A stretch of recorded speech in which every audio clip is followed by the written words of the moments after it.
nadadapa, bumabangon,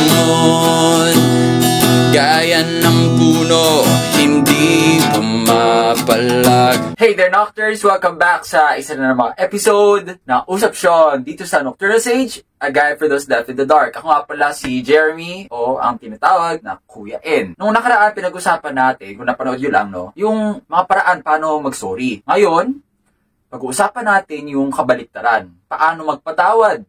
O at least, ano yung pwede mong gawin bago kayo magharap. So, nag-decide ka na makipag-ayos dun sa nakagalit mo dahil sa kanyang ginawa sa'yo. Ikaw yung biktima dito. Okay? So, ano na yung pwede mong gawin? Ano yung gagawin para ma-clear up yung issue? So, ang marirecommend kong steps, ayoko kasi siyang ilahad na para bang encyclopedia ako, no? O WikiHow page. Pero, gusto ko siyang ilarawan yung paraan ng reconciliation. Okay? Yan yung gagawin natin. Reconciliation. Kayo na bahala mag-search sa Google kung ano yun. Pero sa tingin ko naman, alam nyo yung pakikipagkasundo eh. Basta yun, reconciliation, pagkakasundo yun. Pakikipagkasundo. Ang unang pwedeng gawin ng isa magpapatawad eh, ito, linawin mo. Alin ba doon ang talagang nagdulot sa'yo na sakit? Aling parte ng kanyang ginawa yung para sa'yo, yung pinakamalaking offense? Dapat malaman mo, bakit ka ba nagalit o nawala ng tiwala in the first place? Kapag klaro na sa iyo yun, malalaman mo na kung ano yung patatawarin. Galit ka ba dun sa tao o dun sa ginawa niya? Kasi pwedeng magalit ka lang sa isa sa kanila, hindi pareho. Magalit ka lang dun sa offense, pero dun sa gumawa nun, andun pa rin yung pagmamahal mo sa kanya. So, step number 1, sorry naging Wikipedia page na ako, alamin kung ano ba talaga ang issue. Step number 2, pag alam mo na yung issue, pwede nyo nang i-explore kung may magbabago ba sa inyong relationship o hindi. Before the offense was done, pwedeng napaka-close ninyo, nagbibiruan kayo parati, malapit kayo, at parang walang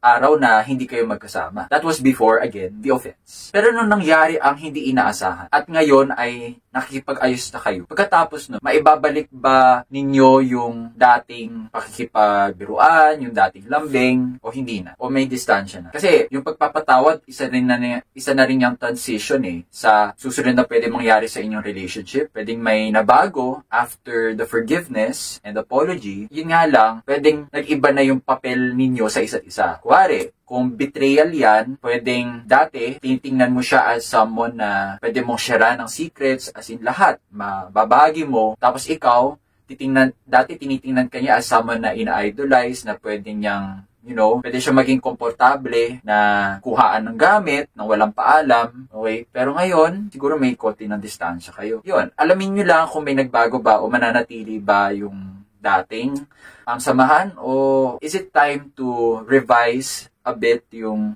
dynamics nyo. So, yun yung step number 2. Alamin kung may magbabago ba o hindi sa relasyon. At panghuli, find ways, okay, to maghanap ka ng paraan para hindi na maulit yung issue. Kung gusto mong ipagpatuloy yung relasyon ninyo, whether or not may nabago sa dynamics, pero andun pa rin yung relationship kahit papaano. Ano kaya yung pwedeng gawin para hindi na maulit yung ganong offense? Ang tawag dyan ay setting boundaries. Paulit-ulit tayo sa setting ng boundaries kasi underrated na yan Kasi sa mga relationship advice na narinig nyo, panay bigay mo ang lahat. Invest time. Gawin whatever it takes. Do whatever it takes. Wala nang, di sila nagbibigay ng leeway o ng isang allowance para sa self. Kasi importante din ang boundary. Kasi kapag naubos yung self mo, hindi ka naglaan ng hangganan sa kung gaano karaming oras o pera yung ilalaan mo para sa tao iyon, ay mauubos ka. At pag naubos ka, wala ka nang ibibigay. Kaya, moving forward, set boundaries para hindi na maulit yung kung ano mga offense yan. So, ito yung tatlong paraan kung paano magpatawad. Alamin ang issue, alamin kung may magbabago pa, at alamin kung paano may iwasan yung ganong offense. Okay, so, yun lamang Nocturnes. Sa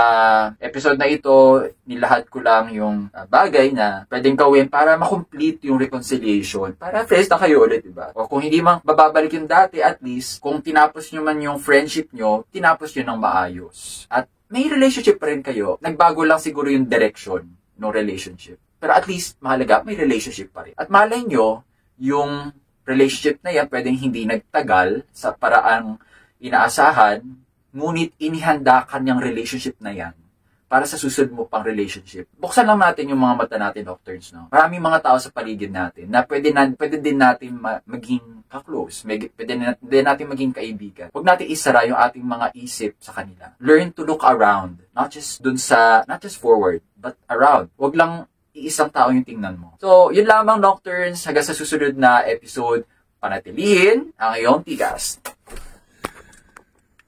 Nadadapa, bumabangon, gaya ng puno, hindi pumapalag. Kahit gaano kalakas ang bagyo,